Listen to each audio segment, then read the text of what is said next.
Victim support schemes provide emotional and practical support to victims of crime in their own areas. The first scheme grew in response to community concern that there was no local support available to people who had experienced a crime. Victim support recognises that being a victim is an upsetting experience for anyone and that support can help them resume their normal lives. The support is offered through trained volunteers who are members of the community. They visit crime victims in their own homes to offer assistance over a short period of time. They are, in effect, good neighbours, expressing their concern through offering their help. The service is offered whether the victim lives in a city or the countryside, a town, a high-rise flat or a cottage. Victim support offers the service to all victims of crime.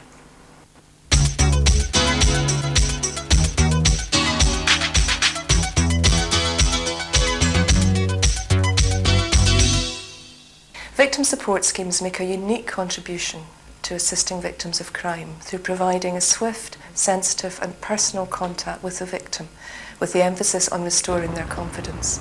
This simple but powerful concept has grasped the imagination of many Scottish communities, and yet behind this apparently simple contact lies a complex operation mounted principally by volunteers in their own communities.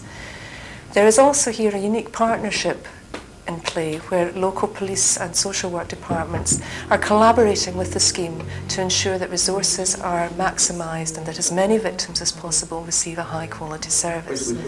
The national organisation exists to provide support and backup to these local schemes throughout Scotland through offering training, support and advice and, very importantly, funding. This funding has increased over the years thanks to the increasing interest of local and national government in victim support, and we look forward to a continuing growth in this service across Scotland. Oh, it's a very necessary service. I didn't know it existed until I was actually a victim, but it did help me in a lot of ways to gain confidence, and it's good to know there's people out there who do care. Visitor helped enormously by sitting listening to me and let me talk through my trauma, and then offered me practical help like filling in insurance claims forms. They gave me quite a lot of help because as I say, when it happened to me, it happened when I was in hospital, the break-in, and I just didn't know where to turn. I was really in a state of shock. So I heard about victim support and they gave me help regarding insurance and sort of put my mind at ease a wee bit, you know, that they were there to give me all the support they could give me. I had nobody in the house at the time with me. My handbag was just like a wee office to me, and everything was in it that guy has taken from me, and he's really took a part of my life away. And this victim support lady, she has put a small part back in. She was so kind. I just don't know how to express words for that lady. It came to visit me from the victim support. Well, she was terrific because I was assaulted, and I was quite, not a lot of friends, a few close friends, and they all came in, but they just seemed to make tea and things like that.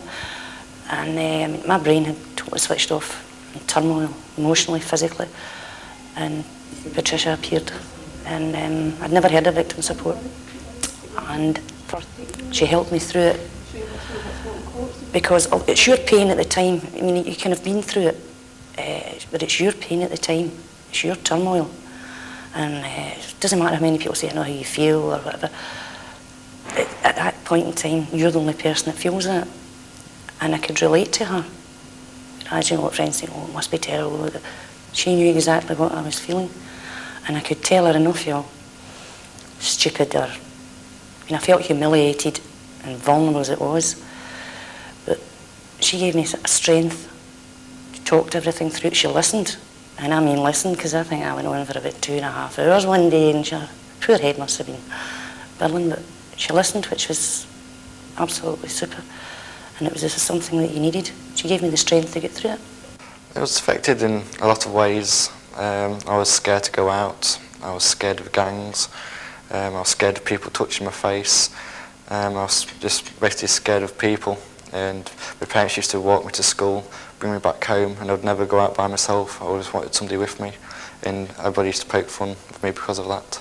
You become kind of a nervous and you're waiting on it happening again, so you're on the sort of alert all the time. You know, the least wee noise, you think, is that somebody trying the window or trying the door? I didn't go out for quite a while, you know, and I just thought, you just kept going about closing your windows and closing your doors and seeing your keys and everything was all in your on your person. You're just really, really extra careful.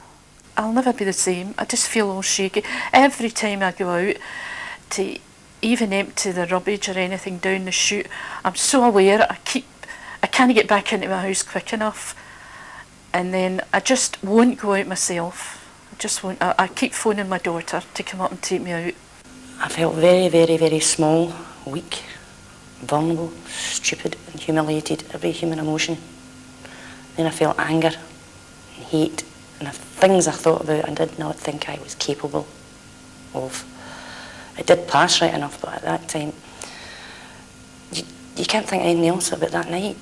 You know, I mean, I went home from work just as an ordinary person, and within 24 hours, emotionally, financially, physically, materially, because my house was wrecked, the whole world was turned upside down. A stranger coming into my house I could really relate to, because at the end of the day they went away, where if I was speaking to my parents I couldn't relate myself fully. I could tell them a certain amount of what had happened, but I couldn't tell them the full story. Going to court, and that was a big, big, big thing for me. She made a point maybe for popping in 10 minutes, 15 minutes, 2-3 days on the trot before it, because she knew how I was feeling. And she took me to court and was with me.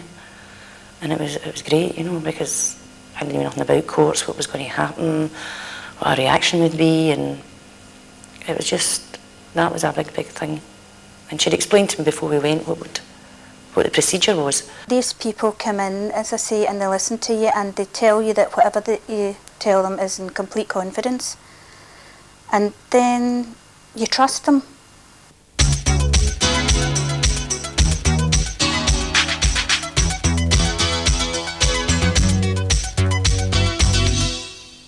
You've heard about the service from the victim's point of view, why they feel victim support is necessary and helpful. But what about the volunteers?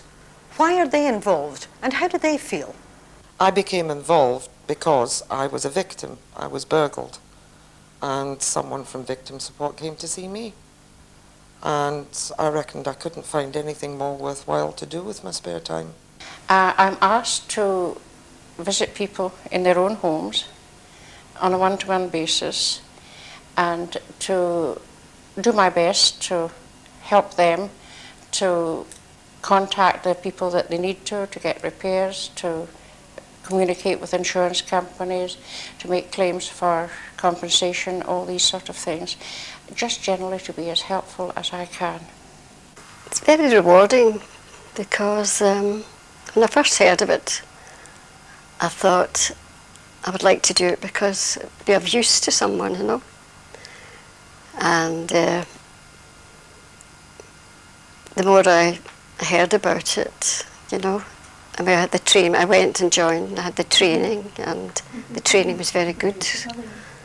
And it gave you confidence and taught you quite a lot, so that when you did go to visit someone, you had an idea, a good idea, how you could help them. Personally, for me, it's a great sense of achievement that I am actually helping someone else get rid of inhibitions. An awful lot of people cannot tell their families that they're worried about anything, whether it's a housebreaking or a personal assault or they've just had their handbag snatched. One person will deal with it easily and not bother them at all. A lot of people will not realize when it first happens just how badly they feel, and they won't be able to express it to their families because they don't want to worry their families. I'll go in as a stranger, tell them who I'm from, tell them that it's completely confidential. If they don't want me to tell even their own families what they're talking about, then it doesn't get spoken about. For me, it's a sense of achievement that I've helped somebody else. self-satisfaction, because you're helping people that need help, and you're there when they need it. Sometimes it's just a question of listening to people. You see, even if a person has a family, often the family does give them advice, continuous advice, and this is not what they want. They really want a sympathetic ear so that they can tell you how they feel. And I think that one of the main roles is to encourage them to unload. It's really up to the volunteer visitor themselves what hours they can offer. But we're not pressurised to work certain hours or certain days. It's only when your time is free and you can give it. Although we're volunteers, we still get travelling expenses and out-of-pocket expenses. We don't incur any expense at all. I think you can feel good that knowing that you have helped someone. It's important that we listen to people, and if there's anything that's needing done, we can go back to our coordinator, who in turn would refer them on to any other agency that they might need help with. Volunteers are ordinary members of the community who provide a confidential, free service to victims of crime. The primary needs of volunteers are to be caring, willing to learn, and to have time to give each week. Volunteers take part in training that will help them do their work with confidence and provides them with information and support. Volunteers with victim support are working within a locally based team, and just as they provide support to victims, so they themselves are supported by the coordinator of their schemes and by the other visitors. This is done through visitor support meetings and training. All volunteers undertake initial training, which is the first part of the training that's available through victim support. This training is held locally, and this enables new volunteers to learn from the experience of existing members and to learn about the resources that are available in their area. Our training strikes a balance between the emotional help that victims often need and the practical information that's sometimes required. For example, during the training, we teach volunteers about insurance claims, compensation, and about court appearances.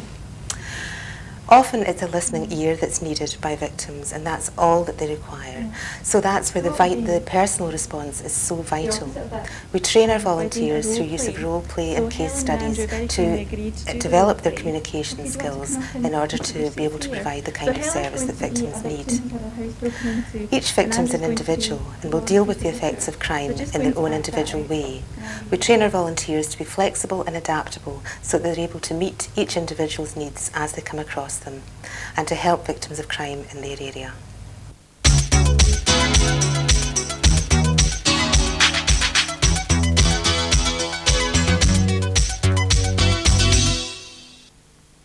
If you call us at Victim Support, what normally happens is you will speak to the coordinator first, who will then pass you on to a visitor who will come to visit you. The visitor will listen to you and help by providing support and advice on such things as insurance, court procedures, and referring on to other specialised agencies. The state I was in at the time, the doctor gave me sleeping pills and things. I think I would have reached a really bad depression. I think I've been tempted to maybe do some attempt suicide or just lock myself away and live in Valium and sleeping pills, because I was devastated. I'll tell you what's really awfully nice. If when you're in a shop and somebody suddenly says, "Oh, hello, it's nice to see you," and you realise that it's somebody that you visited maybe 6 months earlier, and they've remembered you enough that they want to talk to you. That's the kind of reward at the end of the day. I would never have had the same confidence, because my confidence has been taken away from me. And that's another thing I got back through victim support, was my confidence, which I really need in the job I'm doing. Remember that the service given by Victim Support Scotland is free, local, short-term, and provided by volunteers. If you'd like to become a volunteer, you can contact your local scheme or national office, who'll then arrange a meeting to talk through what will be involved and to explain about the training that will be provided.